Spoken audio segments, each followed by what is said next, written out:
What's going on, guys? So I gotta say this because I made a post on all these final decisions back to back to back, even from Bezos' team and all that stuff like that. And long story short, this is one of many. We have tons of different suspensions where it's final decision and we still get reinstated. Final decision on funds, final decision on the account, both. Okay, both.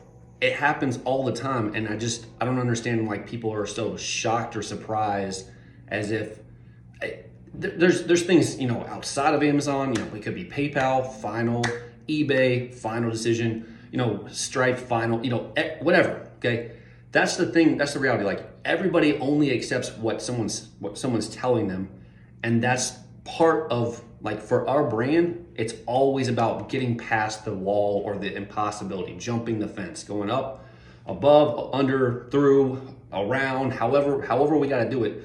We figure out a way. We put together a strategy of strength, and gather information in real time, and then try to obviously get an account back or funds back. It doesn't matter. So that's how we started this company. That's how we're going to keep doing this company. It's always about trying to get the impossible. If we have someone come from another service or a series of tons of other services, and even lawyers, we still can obviously resolve the case. It doesn't matter. It doesn't matter how many appeals you sent or how many rejections you've got or how long the suspension has. Long story short, never is not permanent. Okay, ban is not permanent. Final decision is not permanent. Whatever. It just isn't. People will say this is a perma ban, and that doesn't exist.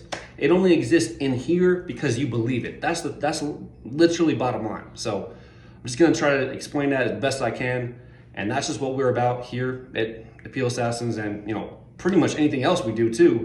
But I'm just telling you guys, please stop believing everything you see, or everything Amazon tells you, because it's just not true. It just isn't. So